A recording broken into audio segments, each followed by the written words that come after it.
Good morning. I was let me rephrase this real quick. So, we have a lot of stuff that I want to talk about today. There is a lot of good stories, really good day of football, really good day of MLB playoffs, really just a great overall sports weekend.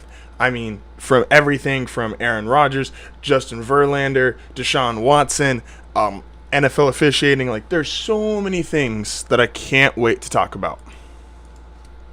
But first, and I really was struggling. I'm like, what am I going to intro with this show? What am I going to intro the show with?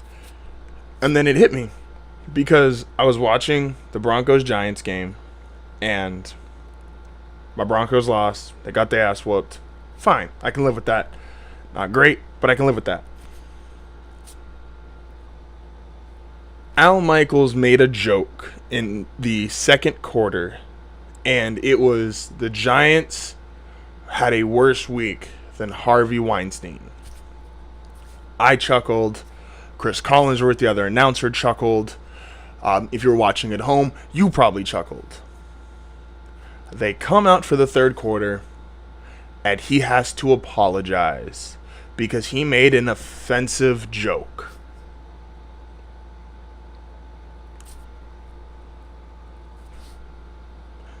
Is this how politically correct we have to be now? If you're unaware, let me fill you in really quick. I'm not going to go over the whole story, but if you're unaware, Harvey Weinstein ran into issues last week, and they had found decades of him sleeping with actresses, sexually abusing, the whole scandal, paying people off, luring women to his hotel room. Terrible dude, bad guy. Okay.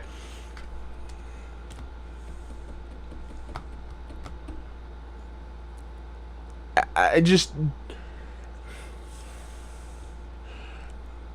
he can be a terrible human being. He could be the worst person on the planet in your opinion.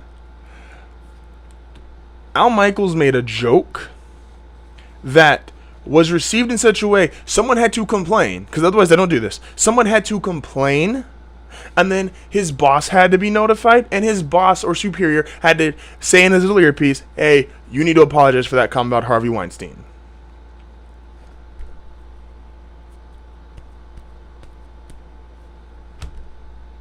Is this how sensitive we are now?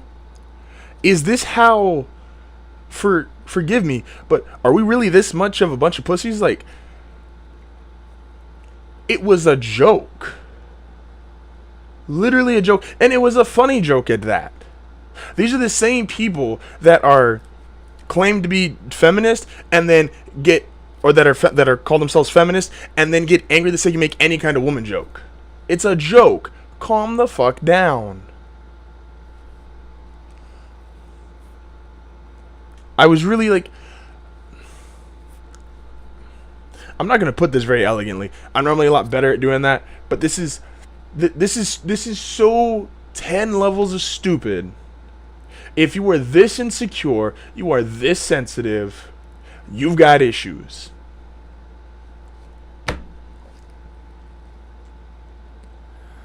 I would yell louder, but I don't feel like peaking my microphone just to. They say don't cry for the stupid because you'll cry all day. This is. I won't yell at the stupid all day either, only because it's gonna hurt my microphone. But are we kidding me? Take a joke. Anyway, now that we get that out of the way, good morning. Welcome to another episode of Hard Foul. Hope you guys enjoyed your weekend. I had a kind of shitty weekend in terms of I had some car trouble, plus I was sick, so I wasn't able to do as much as I wanted to. But that's fine. We're back. We're good to go. However you're listening, whether it's on YouTube, Stitcher, iTunes, SoundCloud, shout out to you. You guys are awesome. I love the support. Yeah, see, I'm thrown off. Like, I'm so. There's just a certain amount of like being politically correct that's fine, and then there's the part where you go so overboard, you get to the point where someone's gonna get arrested for making a your mom joke. Like that's where we're heading. Like it's so. I get being kind, I get being polite, but there's just a certain point we've crossed the line and everyone's walking on fucking eggshells, and there is no such thing as freedom of speech anymore because it just doesn't matter. Because, fuck it, you can't say anything without getting someone calling your boss and saying, hey, I found that offensive, make him apologize. Also, these apologies are so stupid. Like, these, to sit there and say, oh, I'm mad at this guy, and because he's some kind of public figure or public voice, he has to apologize, when the apology is simply going to be something that one of his writers at his studio or at his TV station writes down and says, hey, look into the camera and say this. That's what solves it? I can't with people. Anyway, got all that off. Did my introductions. Think we're good. Like I said, hope you had a great weekend.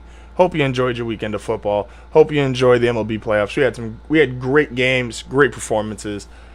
So much so that I actually had a hard time really trying to figure out, well, how am I going to start today off? So that's how I'm going to start it off. I spent Friday talking about how the myth of the NFL draft being a crapshoot was incorrect. And some people challenged me and said there's guys like Jamarcus Russell and there's guys that show that it is a crapshoot. And I responded with how I stated in my video in that segment that no, because there is, even if you think he is a bust, which most people do, which you should, he was still able to do things that other guys couldn't do. If you watched the Sunday Night Football game, you saw what a 7th round draft pick looked like. Trevor Siemian is very limited in things he can do. Does not have a strong arm, not super mobile, and he doesn't even read defenses like a 1st round or 2nd round quarterback is expected to read defenses. That's what a 7th round draft pick looks like. My next thing that I'm going to debunk here, and I want you to be very calm about this, because this is one of the things that I think the sports media and ESPN and FS1, they're all responsible for this. They've all fed this lies to us the last 10 years now, is that the NFL rules are made for offense. And it's almost impossible to play anymore if you're a defensive player. That's wrong. Let me explain to you why that's wrong. Do you all remember the force out rule for receivers? I actually heard this brought up in a couple of telecasts. Force out rule, meaning, and this got disbanded after the 2008 season, if I'm correct, might have been 2009. If a receiver catches the ball and is coming down but is pushed out by a defender, if the judge can assume that the receiver would have landed in bounds, it is an eligible catch. Okay. Well, we don't have that anymore. That makes it harder for a receiver to catch the ball, correct? Correct me if I'm wrong, but that makes it harder, right? There was literally a catch that was valid 10, 15 years ago that guys have. Jerry Rice probably has 100 of those kind of catches, and that is no longer allowed. Less practice. Who is less practice hurt the most of all? It's hurt offensive lines. We've all heard this 1,000 times. There's not as much practice. Offensive line play is bad. Offensive lines are probably the worst they've ever been in the league. Oh, guess what? That means there's more sacks, more pressures, more hurried throws. Oh, guess who's suffering from that? The most dependent position on the field, a wide receiver. Oh, the second most dependent position on the field, a quarterback. Oh, so we're losing practice time and our offensive lines are struggling, so our offenses are struggling. But the NFL is made for defense. Also, the number one thing we have to take into account with the NFL the rules, the number one thing we have to take into account, I will be able to talk one day, with the NFL rules being for offense is what the hell is a catch? Nothing in this world we should be able to put 5-6 years of research, study, money, investments, time into something and still not even have kind of an idea of how we're going to fix it, solve it, or change it. And Calvin Johnson made that catch, 6-7 years ago? And we still don't know what the hell a catch is. We thought we did for the first 100 years of the National Football League. Well, turns out We don't. I know the National Football League hasn't been around for 100 years. Someone's going to try to throw that at me. There's no force-out catches. Offensive line play is struggling. And we still don't know what the hell a force-out is. Or what the hell a catch is. And then we're still saying the rules are made for the offense? No. Offense just has better players and more skilled players on it. Think about it. The most demanding position, and I'm going to get into this in a later show because I want to do a full segment on this. The offensive line, you've got to know each kind of play, know the scheme, you've got to know who you're blocking. It is the most mentally demanding position on the field, even more than a quarterback, especially if you're playing center. You have to know schemes, you have to know players, you have to know routines, tendencies, plus then you got to actually perform the job. You have receivers who, what's the old rule or the old expression? Oh, guys that play corner that can't catch, or receivers that can't catch play corner. Oh, Richard Sherman. And I understand Richard Sherman can catch really well for a corner, but he struggled catching consistently at Stanford when he was a receiver. Look at that. There's more skilled guys on offense than there was on defense. It has nothing to do with the rules being this, because if you watch any game, and as a fan, I always said, if you're a fan of a team, you'll see at least 10 to 12 holding calls a game, and at least 4 to 5 pass interference calls a game. When in reality, it's probably like 1 or 2 holds and 1 or 2 pass interference, but as fans like to blow things up. But still, you're seeing guys on defense who are just holding, you see guys on defense committing pass interference, and even if they weren't called, why do you have to do something like that? Oh, because you can't actually keep up with the guys who are more skilled and talented than you are. If you're going against someone who's bigger, stronger, faster, you've got to make up for that in some way, shape, and or form. So the way you do that is you grab here, nudge here, you take these shortcuts and advantages that you have. You know, if you're sitting there racing someone and you want to sit there and you know this guy's faster than you, you're going to kind of go 1, 2, 3, and you're going to sneak and go. You're not going to wait. You're not going to go 1, 2, 3, go. If you're confident that you're just faster than the guy, you're going to say 1, 2, 3, go. Wait a second, then take off. Offensive players are simply more skilled, more talented, better at their craft than defensive players have been. Now, you get a team, and I'm going to throw this out because these are the 2 teams that I keep a very close eye on.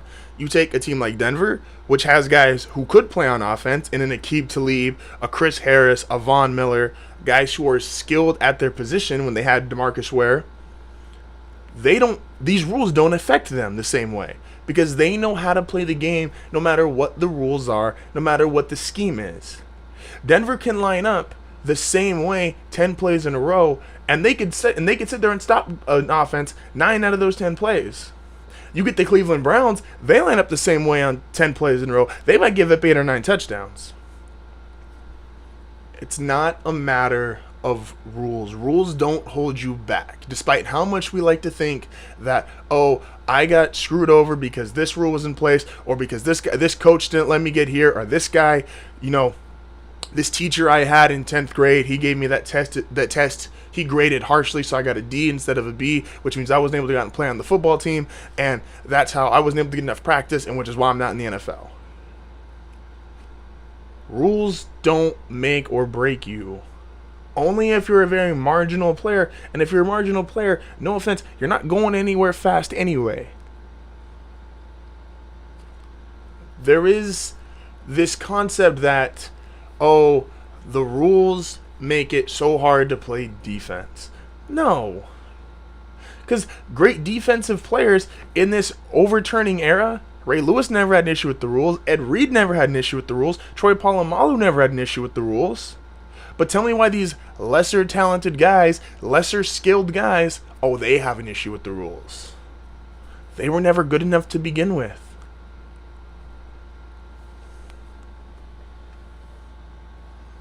Truth hurts.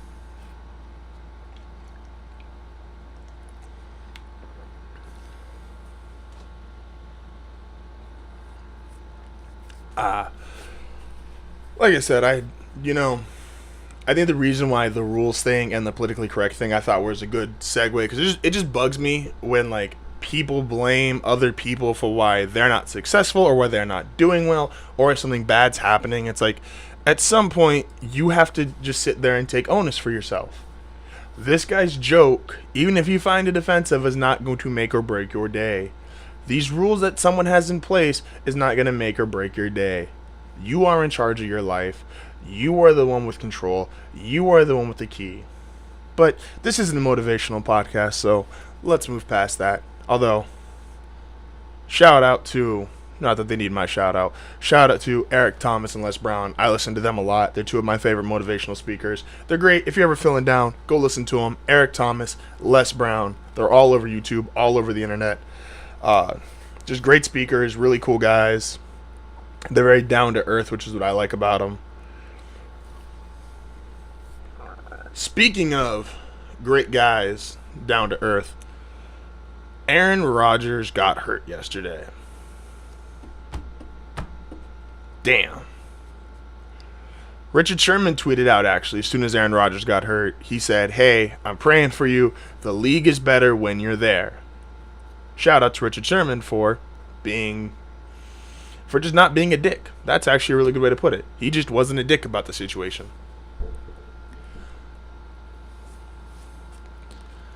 Aaron Rodgers is going to be the most, how do you phrase this? Aaron Rodgers is going to be the worst injury since Peyton Manning.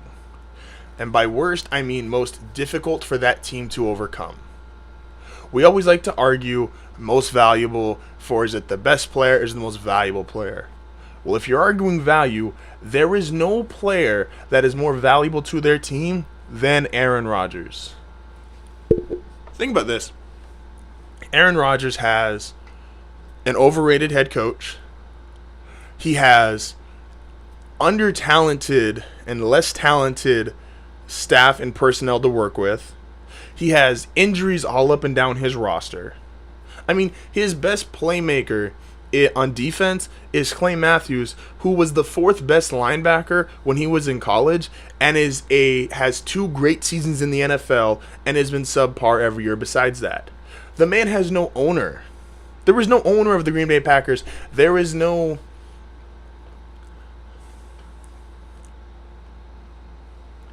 He is in a situation where he is asked to carry this team on his shoulders in a way no one else is asked to do. Aaron Rodgers and Jameis Winston both got injured yesterday. Jameis Winston you can replace because Tampa Bay has an offensive system that can work with your backup quarterback in there.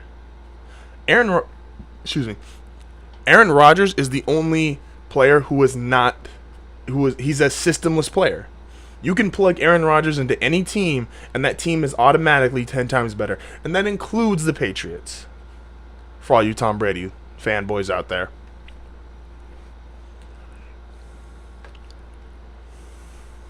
Tom Brady has been great in a system. Peyton Manning was great in a system. Matthew Stafford has been great in a system. Aaron Rodgers really has no consistent system outside of he's just fucking fantastic. He's just that talented. He's just that great of a thrower of the football, which is the thing we love to say about him. He is that much better than the next closest guy. It doesn't matter if you put him in a pro style, a spread offense, a college offense. You could put him in a triple option army offense who just won a game with 0 passing yards, and Aaron Rodgers will excel in that offense. He's that good.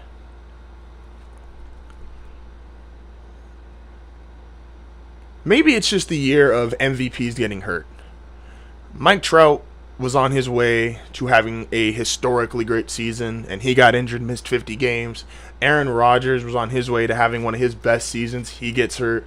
Maybe that's just what happens. Maybe when you're like too good, the injury guys are just like, the injury deities are just like, we need to slow him down a little bit. Otherwise, he's going to kind of fuck up our record book. Let's get broken collarbone. Which, by the way, you want to see another example of first round versus 7th round, or just how a draft pick is valued. Cam being the number 1 overall pick, which he would be if you redrafted everybody. Cam's probably the number 1 overall pick in this current NFL Cam got hit even worse than Aaron did and got back up, and maybe a little, kinks and bruises, but he was fine. Aaron Rodgers got hit that same way, and his collarbone broke. Just saying, there's a difference.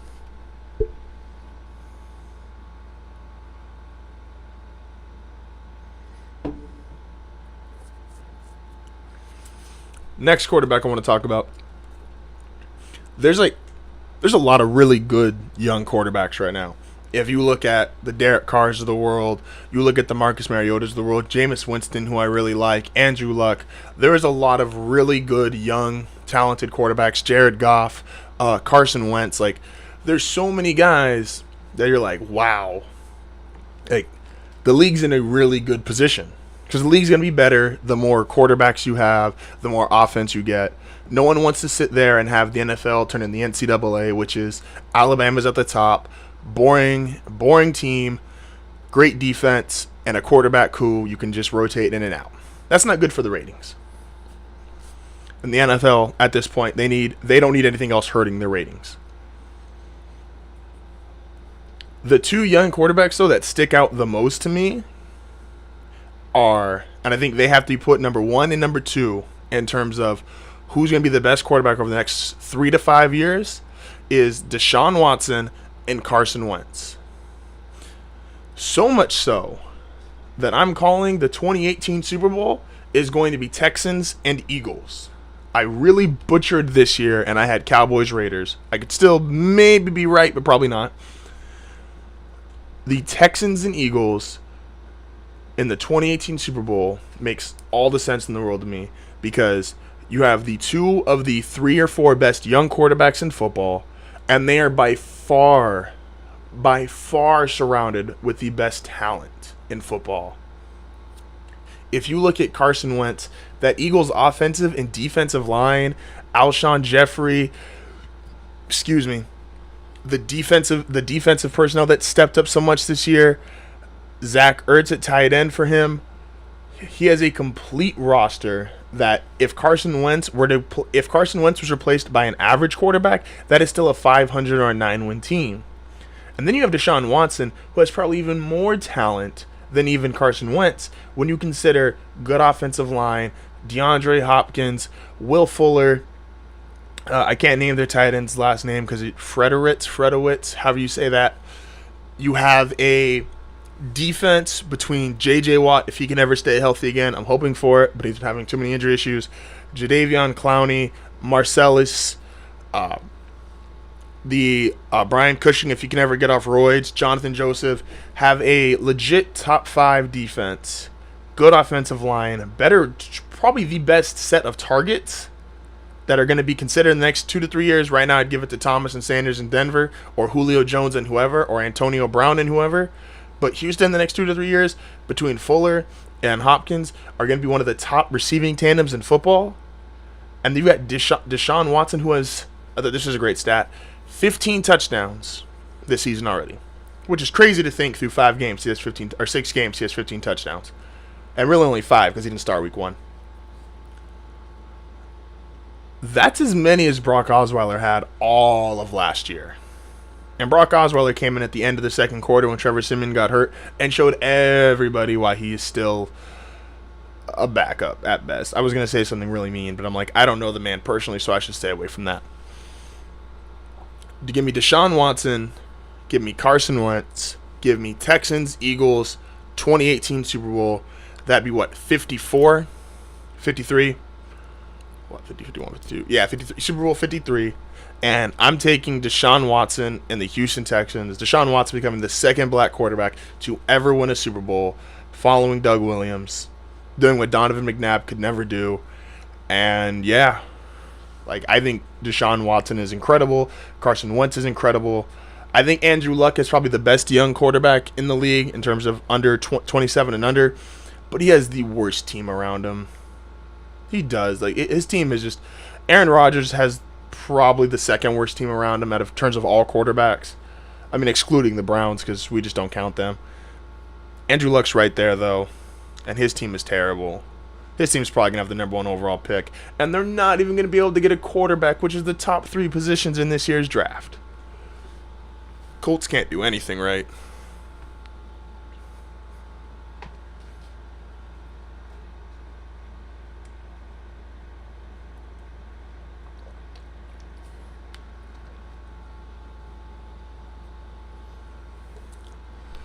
Let's take a look here because I wanted to check out some Twitter stuff here real quick for you guys.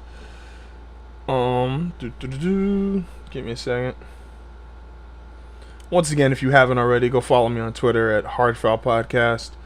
I try to be funny, but there's some people who are like trained Twitter, like trained tweeters. Like, I don't know. So I love this, by the way. Skip Bayless tweeted after the Bronco game last night. He's like, "Why didn't Trevor Siemian play like this versus Cowboys? Why didn't Denver D get shredded by Zeke the way it did by Darkwa?" And that's because Skip, fuck you. That's why.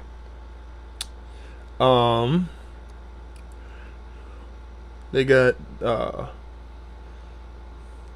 then we got, obviously, Twitter was blowing up with the Justin Turner home run. We're going to get into that in a second. Very little. I did think this was actually really true about what Skip said. He's like, very little about the NFL makes sense so far. Feels like the season really hasn't started yet. I will agree with that. I think there's a lot of things that have happened that I'm like, like I can make a case for some teams, and then there's other things where I'm like, I don't know. Like, yeah, I there is the, like, who actually saw the Denver Giants game turning out the way it did? Who actually saw the Raiders losing 4 straight? Who actually saw, I predicted the Chiefs losing to the Steelers, but who predicted the Chiefs being arguably the best team in the league? Like, there's so many things that have happened this year. And now you got, like, you got stuff like Martavius Bryant requesting a trade from the Steelers. Like, first off, Martavius Bryant, I like you, but who the fuck are you to be requesting a trade from the Steelers? You have like one okay season, got suspended for a year, and then now you back. Like, what? Who? How? Like, where do people? I don't get it. Let's see. They got all these highlights of D Rose in the preseason. Let's see. Oh, that's nice. Justin Turner and Dodgers manager John. What am I saying? Dave Roberts hugging it out. Ain't that nice? Can we take a second to talk about also my man Adrian Peterson, who I've discussed before on this show, as I'm like, I hate the fact people were just writing him off completely, as if Adrian Peterson was not the best running back for a decade, as if he was not one of the 5 to 6 greatest running backs of all time, as if he was not a former league MVP, if he was not going to be in the Hall of Fame.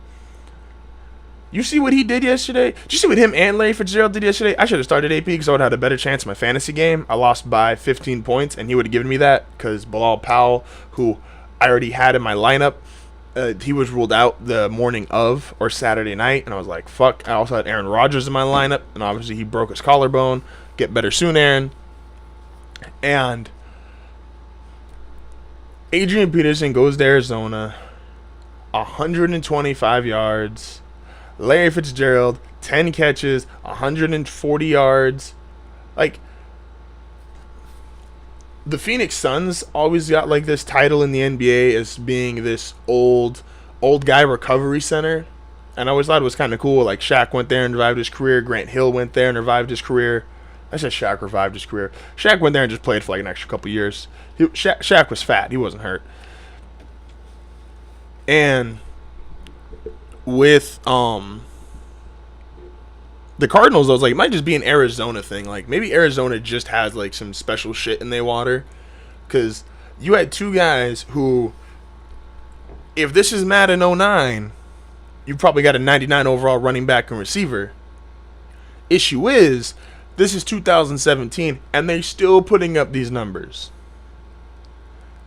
AP, that's my dude. I got your back. I got AP running for what? He's got 11 more games to go. I got AP running for 800, 900 yards this year and showing that he still has it and that Denver should go sign him in the offseason. Did I say that out loud? All right, let's step away from Twitter here for a second. Just fuck Twitter. So we're gonna segue here. We done all our NFL talk. For the NBA, I heard something over the weekend that I thought was actually really interesting. Kevin Durant came out and said that Giannis Antetokounmpo could be the greatest player ever. Kevin Durant also said 5 years ago that him, Russ, and James Harden could win multiple championships. Kevin, you don't have a good streak here. I'm just curious, was this like Kevin actually said this? Was it the other Twitter account? We're just assuming that it was Durant said it. I need clarification. Here's what I do want to say about Antetokounmpo. I really like Giannis Antetokounmpo. I just traded for him. I do a 2K fantasy draft league with a friend, and we have the Hall of Famers in it, and I just traded for Giannis. I traded Kyrie and Lonzo, and don't hurt me, LeVar. And I got Giannis, and I think Giannis is a beast. But there is two problems with Giannis right now. Is to be the best player, you got to be able to shoot better than 32% from three. And I don't even think he shoots that well. I think he's just like shooting 29 going into this year. And you have to... You just have to be able to shoot. Like, if he could learn to get a mid-range game that was effective, then yes, I'll give him a chance. Because I think him and Anthony Davis are going to compete for who the best player in the league is in the next couple years, as the post-LeBron era. My issue is, though, or not my issue, what I do believe Giannis is I believe he is the next blueprint player. Like we've always had, whether it started with in the 60s and 70s having just dominant big men, trying to get the next Wilt, trying to get the next Bill Russell. Then it turned into trying to get the next Larry Bird, trying to get the next Magic, these taller guys, or in Magic's case, a taller point guard who can see the floor. Larry getting a 6'7", 6'8" wing player. Then transitioning into the Jordan era where everyone was like, okay, now I need a dominant two guard. You had Jordan, you had Clyde Drexler, which then led to Kobe, Penny Hardaway, Tracy McGrady, Vince Carter. Then you started to get these LeBron, Paul Georges, Melo, and you needed the, even more so than Larry, you needed the athletic 6'8", 6'9" guy who could shoot, who could score. 3-point in was optional, but he had to be able to handle the ball, point forward.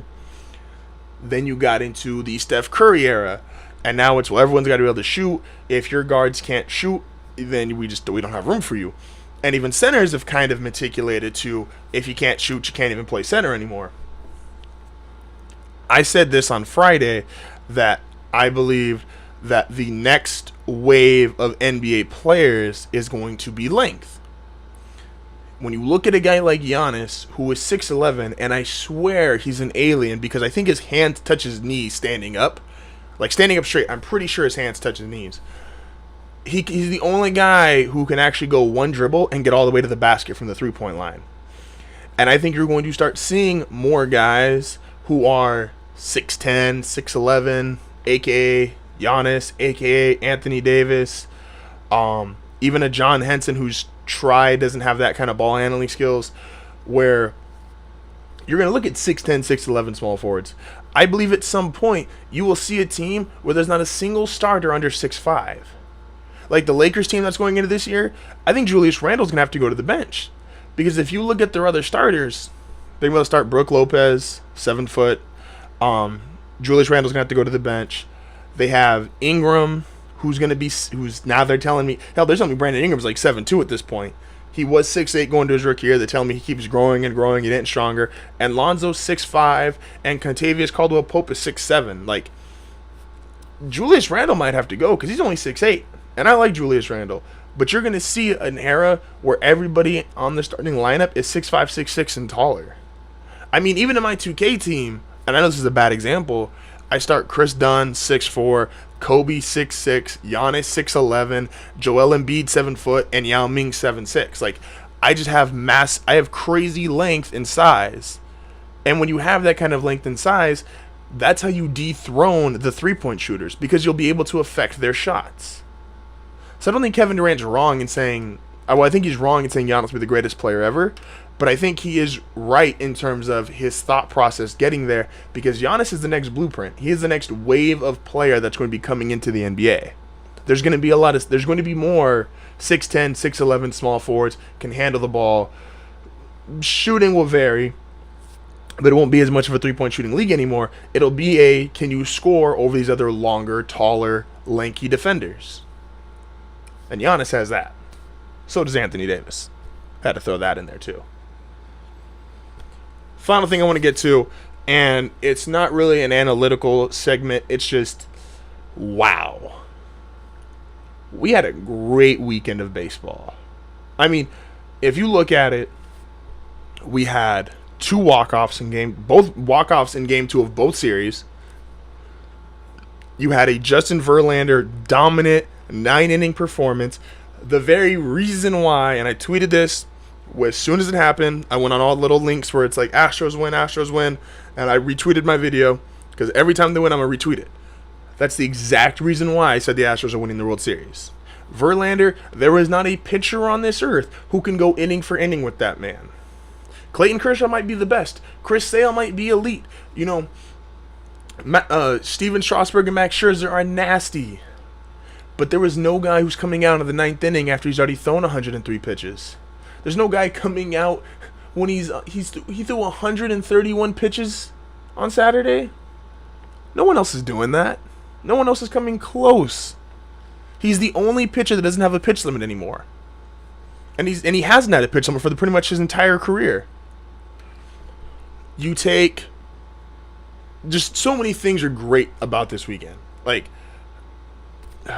Altuve's performance, Alex Bregman, Carlos Correa. You take Justin Turner, the 3-run home run. The Cubs, who have played tough, even if they haven't been able to win a game yet. You take Yasiel Puig, his resurgence, how much fun it is, how much more fun the game is when he's doing well. He's having like the Manny Ramirez effect. It was truly and honestly just like a great weekend of baseball.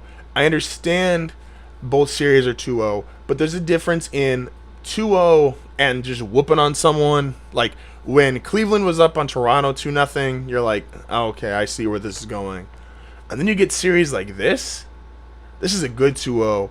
This is good baseball. This is great playoff baseball. And this is exciting and fun things happening around Major League Baseball. And I love it. Loved every second of it. Even though I was sick, got plenty of time to lay in bed, watch the games, and it was fantastic. Hopefully the series keep up. Also, I want to start doing this. I want to know what you guys thought about today's show. Please comment down below. What do you think about the NFL rules not being for offense? What do you think about the Aaron Rodgers injury? Durant saying Antetokounmpo is the best player in the league. Deshaun Watson and Carson Wentz meeting in the Super Bowl next year. I don't claim to always be right. I want to hear from you guys. Let me know what you have to say. I would love to hear. And if I can and I get enough feedback, I would love to do a Saturday video where I discuss all the different feedback and commentary from the week of different stories, different headlines. And I will see you guys on Wednesday. Don't forget, as always, Twitter, Facebook, Instagram, HardFoulPodcast, Snapchat, JKid9080. Go subscribe to the YouTube channel, iTunes, Stitcher, SoundCloud. I'm on so many different platforms. I'm going to have a website here in another month or so. Love you guys. You've been awesome. I will catch you on Wednesday. Peace out.